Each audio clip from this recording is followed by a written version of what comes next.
오늘 말씀은 카인 컴플렉스로 인해서 이 분노라고 하는 감정이 나타났을 때 이것을 어떻게 다스리느냐, 차라리 그 분노를 다스리는 방법이 있다 하는 말씀입니다. 오늘 말씀은 지난주 말씀과 연결됩니다. 카인과 아벨 두 사람이 하나님께 예배를 드렸는데 하나님은 카인의 예배는 받지 않으시고 아벨의 예배만 받았을 때 나타난 말씀입니다. 카인인 자신이 드린 예배가 하나님이 받지를 않자 그 원인을, 탓을 동생 아벨에게서 찾았습니다. 여기서 형제 자매 간의 경쟁의식, 적대감을 뜻하는 카인 컴플렉스라고 하는 용어가 탄생하게 된 겁니다. 사실을 알고 보면은 세상 모든 사람들은 다 아담과 하와의 후손이잖아요. 그래서 나와 타인과의 사이에서 일어난 모든 경쟁의식과 모든 적대감은 카인 컴플렉스라고 할 수가 있습니다. 마음속에 이렇게 카인 컴플렉스가 일어나면 마음속에 다른 사람에게 자꾸 실패의 이유를 찾으려고 하면 우리의 마음속에 일어나는 감정이 있어요. 그 감정은 바로 분노라고 하는 감정입니다. 심리학자들은 내가 불공평하게, 내가 부당하게 취급받는다 하고 느껴지면은 내 안에서부터 하나의 정서적인 반응이 일어나는데 분노라고 하는 반응이 일어난다는 겁니다. 내가 누구로부터 차별을 당한다, 내가 누구로부터 자존감 상하는 일을 당했다 하면은 우리의 마음속에 분노가 일어난다는 거예요. 여러분, 사람들이 분노를 느끼고 화를 낸다는 것은, 그런 감정을 가진다는 것은 죄가 아닙니다. 하나님이 우리에게 그런 감정을 주신 이유가 있겠지요. 자, 그런데 우리가 한번 보십시오. 그 어떤 사람이 화를 안 내는 사람이 있을까요? 모두 다 화를 냅니다. 여러분, 저도 화를 낼까요? 여러분 생각을 해보세요. 제가 화를 낼까요? 제가 화내는 거 보셨어요? 저도 화를 냅니다. 저도 분노합니다. 사람이기 때문이죠. 하나님이 주신 감정이에요. 그런데 분노 자체는, 화 자체는 죄가 아니에요. 감정이에요. 그런데 문제는 이 분노로 인해서 큰 죄악으로 발전할 수 있기 때문에 오늘 하나님께서는 우리의 분노가, 우리의 화가 죄악으로 발전하지 못하도록 그 방법을 말씀해 주시는 겁니다. 카인 컴플렉스로 인한 분노를 극복할 대안으로 심리학자들은 세 가지를 말해줘요. 자존감을 좀 높여라, 긍정적인 사고방식을 가져라, 그리고 대화를 통해서 공감하고 위로 찾기를 제안을 합니다. 그렇다면 하나님은 과연 카인 컴플렉스로 인한 분노를 어떻게 예방하라고 하셨을까요? 저는 오늘 이 말씀을 두 가지로 여러분에게 말씀을 드리고자 합니다. 분노를 예방할 수 있는 첫 번째 방법은 바로 선을 행하기입니다. 자, 본문 7절 말씀 합독할까요? 내가 선을 행하면 어찌 낯을 들지 못하겠느냐? 선을 행하지 아니하면 죄가 문에 엎드려져 있느니라. 죄가 너를 원하나 너는 죄를 다스릴지니라. 하나님은 선을 행함으로 분노로 발생하게 될 죄악을 예방할 수 있다, 다스릴 수 있다 하셨습니다. 7절 말씀은 만약 우리들이 분노를 다스리지 못한다면 큰 범죄로 발전할 수 있다는 것을 말해줍니다. 사람들은 다른 사람과의 관계 속에서 살아가는 관계적인 동물입니다. 사회적인 사람들입니다. 사회적인 동물입니다. 특별히 다른 사람 중에 나와 가까운 사람, 부모님, 일가 친척들, 그리고 같은 공간, 또 서로 대화를 하고 자주 보는 사람들로부터 인정받고 싶어하는 욕구가 있어요. 그런데 인정을 그 사람들에게 못 받게 되면 사람의 마음은, 첫째는 나는 저 사람한테 쓸모가 없구나 하면서 자존감이 쭉 떨어지게 됩니다. 두 번째, 그래서 사람은 불안을 느낍니다. 눈치를 보게 됩니다. 이렇게 되면 사람은 무의식적으로 자기를 방어하기 위한 기제를 두 가지를 나타낸다고 그래요. 첫째는 그 사람만 보면 공격해버리는, 자기도 모르게 공격하고 미워하는, 상대방을 공격하는 것이 나타나고요. 두 번째는 그 사람과 아예 연락을 끊어버립니다. 카톡을 끊어버려요.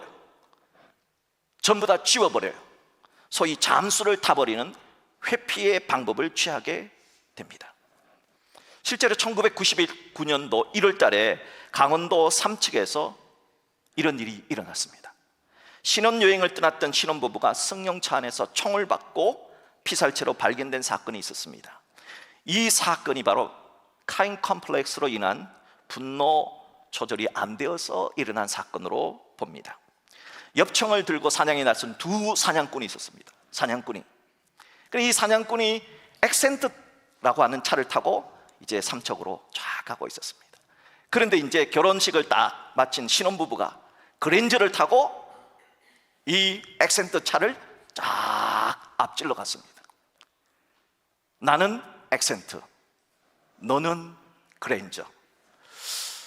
근데 이 이제 자기 뒤에서 이렇게 쫙 자기보다 좋은 차가 이게 이제 잘 나가니까, 앞질러 가니까 이 이제 두 사냥꾼이 갑자기 마음이 아주 묘한 감정이 들더랍니다. 그래서 요것 봐라 해가지고 엑셀을 다 밟으면서 쫙 또 추월을 했지요. 그러니까 이 신혼부부가 오, 조그마한 차가 하면서 웅 해서 또 앞지르게 했습니다. 그래서 이렇게 몇 번을 했어요. 몇 번을 하다 그만뒀으면 괜찮은데 이제 정말 젖먹던 힘까지 다 내서 액센트가 끝까지 풀 악셀을 밟고 그래서 추월을 했습니다. 그런데 여기서 신혼부부가 또 추월을 해버린 겁니다. 그러자 열이 받았던 이 두 사냥꾼이 그 자리에서 내려서 총을 난사해버린 겁니다. 결국 이 사건은 카인처럼 분노를 다스리지 못해 동생 아벨을 살해한 것과 같은 범죄로 나타나게 된 겁니다. 왜 분노를 못 다스리면 이런 비극적인 범죄까지 저지르게 되는 걸까요? 오늘 7절 말씀 중반절에 그 이유가 나옵니다. 죄가 마음 문 앞에 엎드리고 있기 때문입니다. 우리의 원수 사탄은 마치 사나운 맹수가 먹잇감을 노릴 때 어떻게 하느냐? 딱 엎드려 있다는 거예요. 사람의 마음 문 앞에, 우리들 마음 문 앞에 딱 엎드려 있다는 겁니다. 그렇게 엎드려 있다가 우리가 마음의 틈이 생기면 그 틈 사이로 확 들어와서 우리를 죄짓게 만든다는 겁니다. 그런데 문제는 우리의 마음의 문이 언제 열리느냐? 우리가 분노를 다스리지 못할 때 마음의 틈이 생긴다는 겁니다. 일단 마음의 틈이 생기면은 사탄은 할렐루야, 사탄이 할렐루야는 안 하겠지요.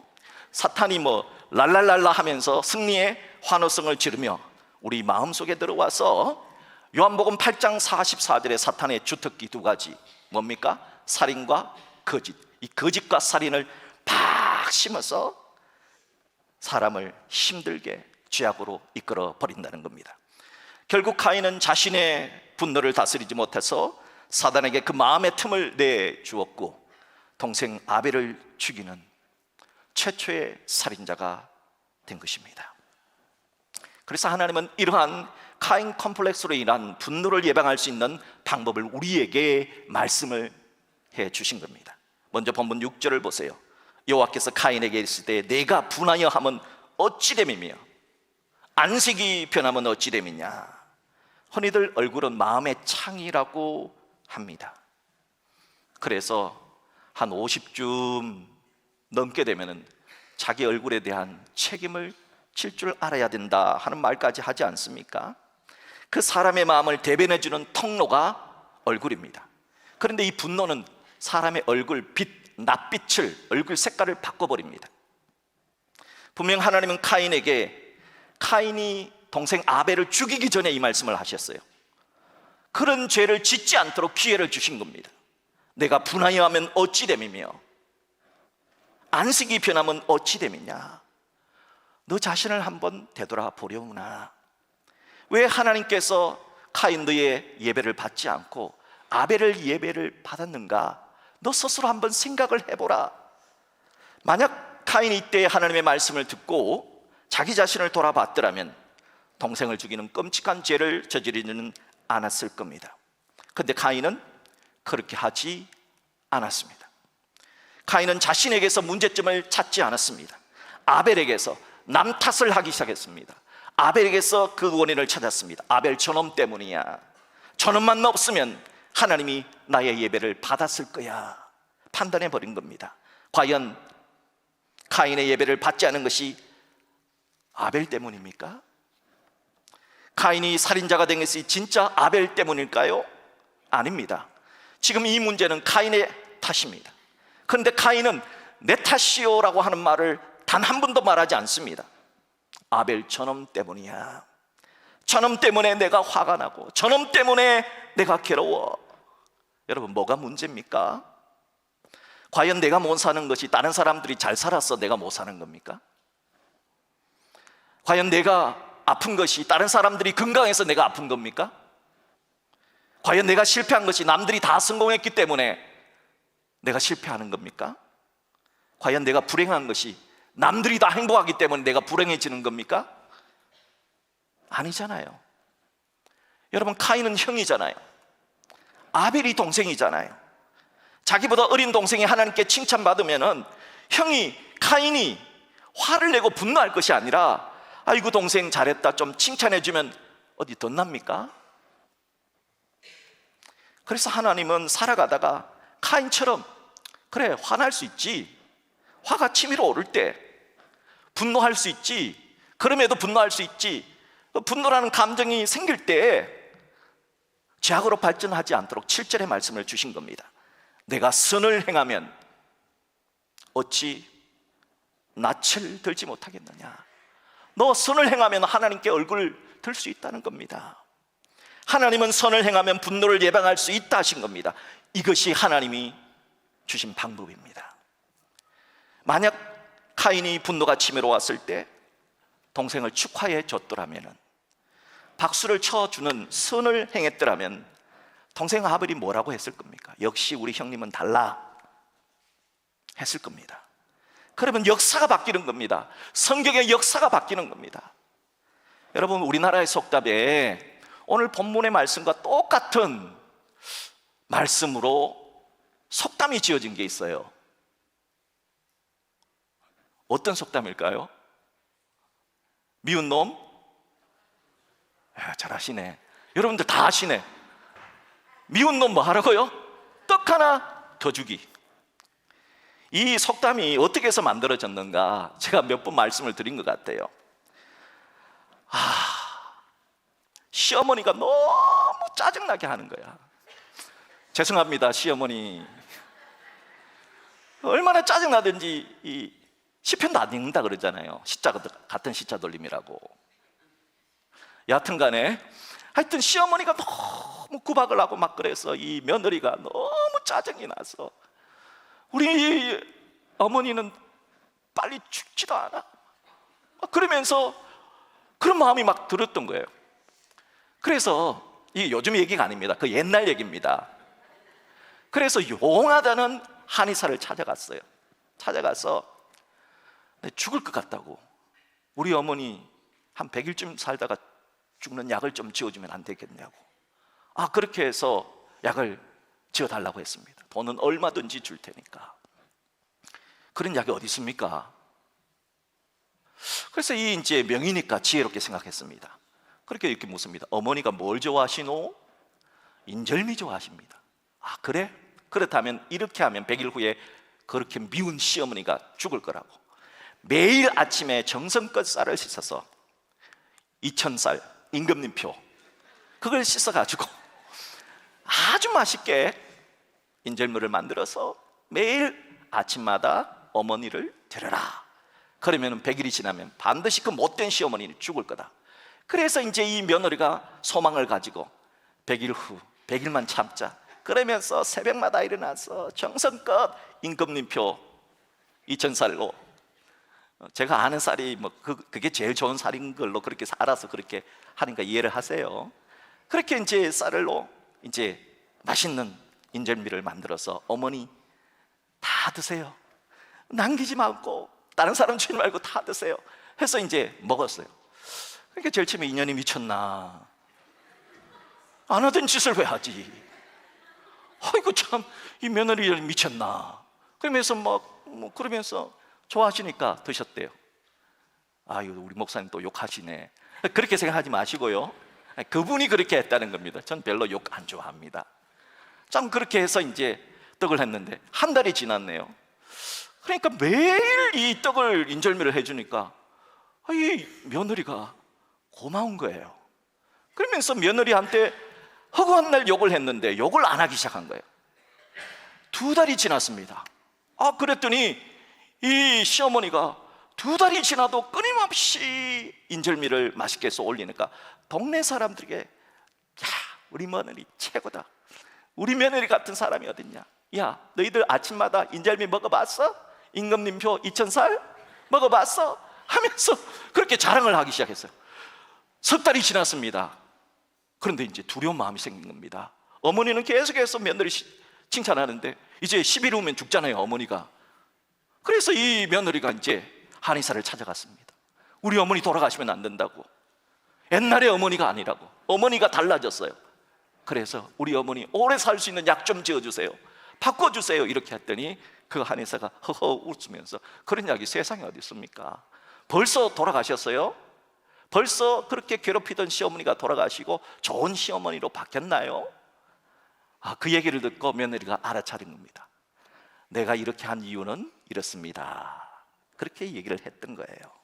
사랑하는 여러분, 오늘 우리는 이 세상의 속담도 나를 미워하던 사람에게 선을 한번 베풀면은, 미운 놈 떡 하나 더 주면은 문제가 해결된다고 말해주고 있어요. 자, 영어권에 사용하는, 영어를 사용하는 전 세계 사람들에게 똑같은 속담이 있어요. 어떤 속담이냐? Killed enemy, 적을 죽여라. 뭘로요? With kindness, 친절함으로 적을 죽여라 하는 속담이 있습니다. 또한 신약 성경 로마서 12장 20절에도 똑같은 말씀이 있습니다. 내 원수가 줄이거든 먹이고, 목마르거든 마시게 하라. 누군데요?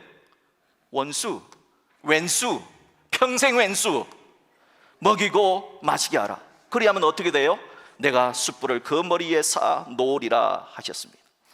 이렇게 하나님의 말씀이나 세상의 속담, 그러면은 이런 것을 통해서 하나님께서 왜 이렇게 말씀을 하실까요?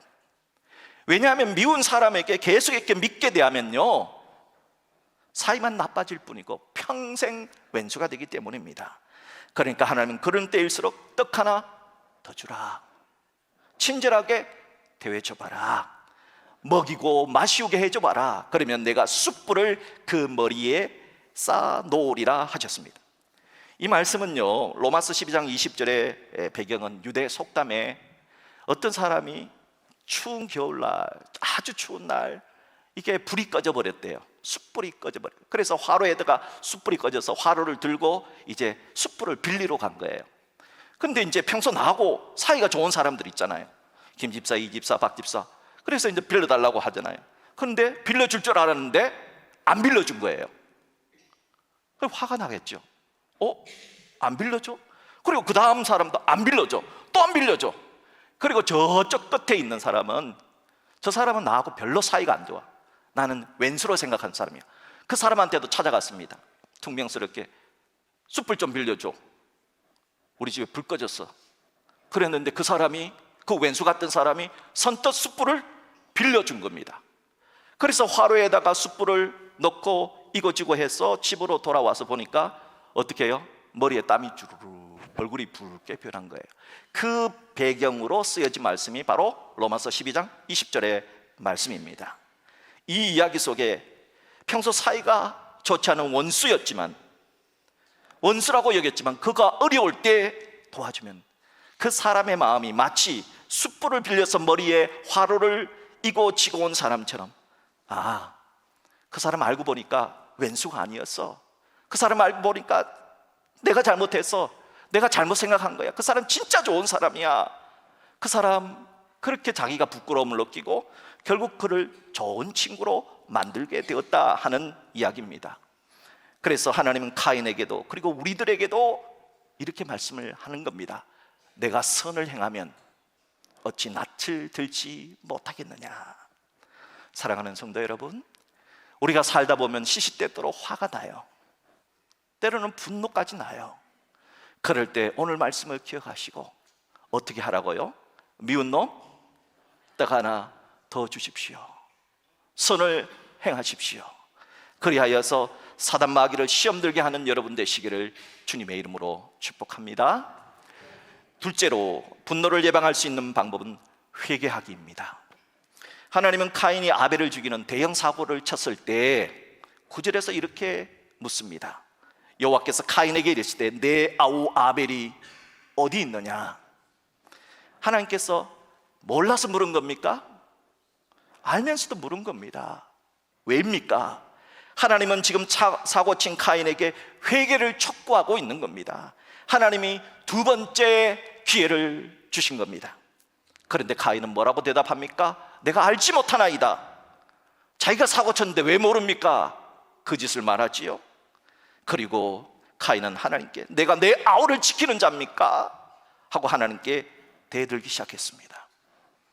이 말에 하나님이 얼마나 마음이 아팠을까요?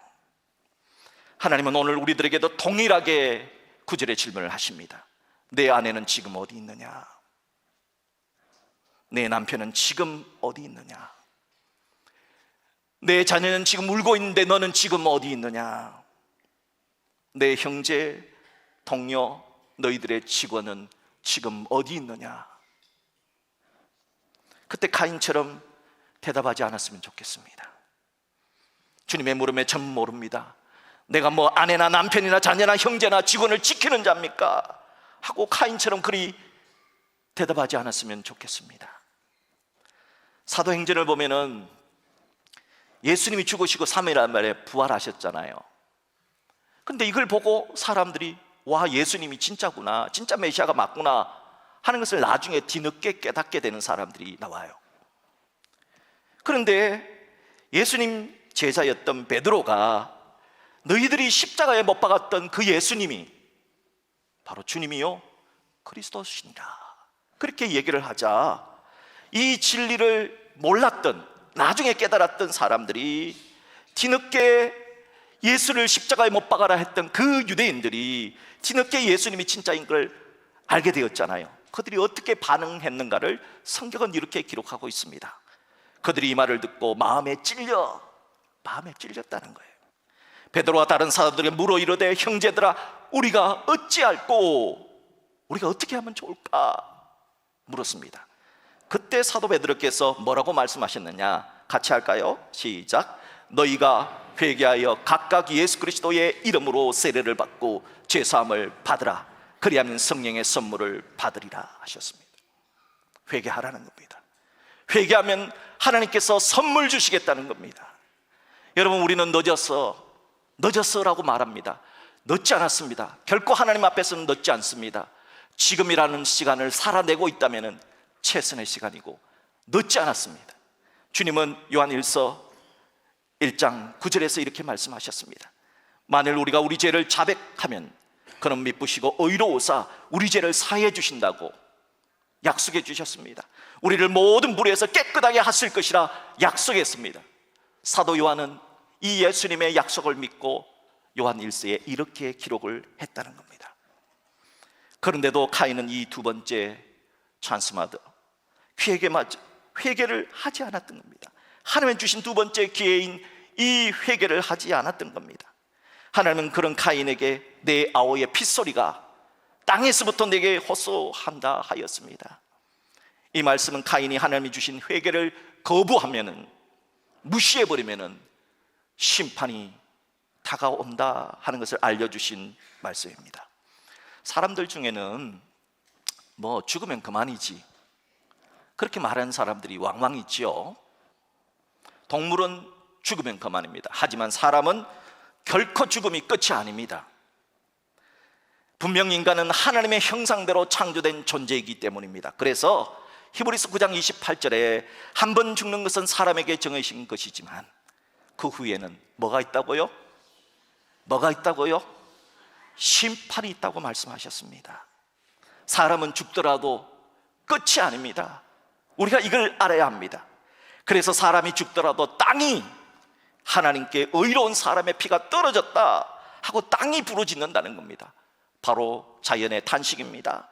하나님은 땅의 탄식 소리를 들으시고 그 땅에 세 가지 심판을 내리십니다. 일명 땅의 심판입니다. 첫째, 땅의 심판은 무엇으로 나타나는가? 기근과 홍수, 지진과 같은 천재지변으로 나타납니다. 땅에 의인의 피가 떨어지면 땅은 말합니다. 하나님, 이 땅에 의인의 피가 떨어졌습니다. 그렇게 알면 하나님은 그 땅에 기근이나 홍수나 지진과 같은 천재지변을 일으켜서 땅을 정화시킨다는 겁니다. 둘째, 땅의 심판은 각종 전염병으로 나타납니다. 하나님은 의인들의 피가 흘려진 그곳에 땅이 하나님께 외칩니다. 하나님, 의인의 피가 떨어졌습니다. 그러자 하나님 그곳에 각종 전염병을 내리사 땅을 정화시킨다는 겁니다. 셋째로, 땅의 심판은 전쟁으로 나타납니다. 하나님은 의인들의 피가 떨어진 그 땅에 큰 전쟁, 작은 전쟁, 국내 전쟁, 국제 전쟁을 일으켜서 땅을 정화시킵니다. 하나님은 카인에게 말합니다. 지금 땅이 울부짖는다. 의로운 아벨의 피가 떨어졌다고, 네 동생 아벨이 죽었다고, 너무 억울한 죽음을 죽었다고 땅이 나한테 부르짖는다. 그 얘기를 들었으면 제가 잘못했습니다 라고 했으면 얼마나 좋았을까요? 그러나 카인은 절대 회개하지 않습니다. 결국 회개하지 않는 카인은 땅의 심판을 받습니다. 12절의 말씀을 보세요. 내가 밭을 갈아도 땅이 다시는 그 효력을 내게 주지 아니할 것이요 너는 땅에서 피하며 유리하는 자가 되리라. 땅은 하나님이 주신 두 번째 개인, 회개를 하지 않는 카인에게 열심히 땀을 흘리며 농사를 지어도 카인이 흘린 땀만큼의 수확을 주지 않을 거라 하는 저주를, 심판을 내린 겁니다. 또한 카인은 땅에서 이리저리 도망다니는 신세가 되리라 심판을 내렸습니다. 카인은 하나님의 저주의 심판을 받고서야, 그때야 하나님께 부르짖습니다. 늦었습니다. 때가 늦었습니다. 심판이 떨어지기 전에 회개해야 하는데 카인은 그리하지 않았습니다. 그리고는 심판을 받자 내 죄악이, 내 죄짐이 너무나 무겁다고 하나님께 슬피 울며 통곡을 했던 겁니다.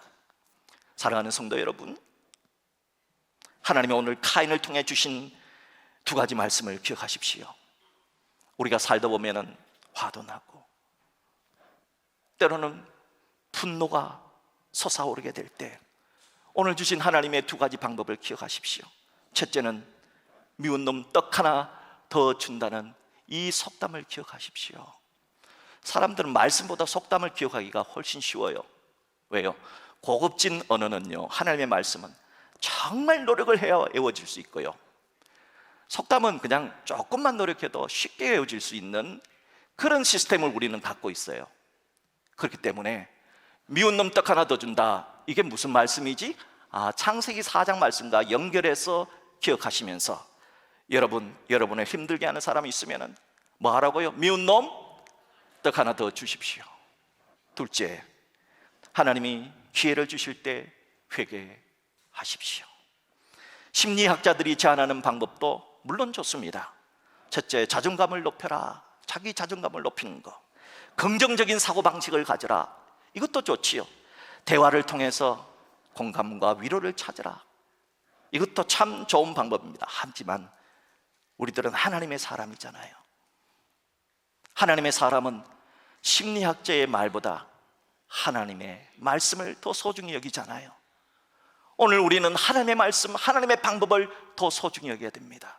하나님이 우리에게 주신 두 가지 방법, 그래, 하나님 말씀대로 내가 선을 한번 행해보자, 그래, 하나님 말씀대로 나도 회개 한번 해보자 하는 실천을 하셔서 언제나 사탄에게 시험에 빠지는 우리들이 아니라 도리어 사탄이 우리 때문에 시험에 빠지는 그 놀라운 역전의 은혜를 여러분이 펼쳐나갈 수 있기를 주님의 이름으로 축복합니다.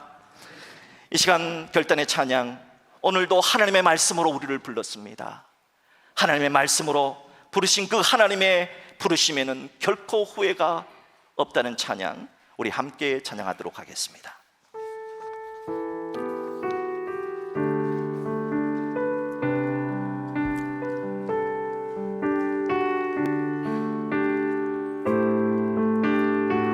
하나님의 부르심에는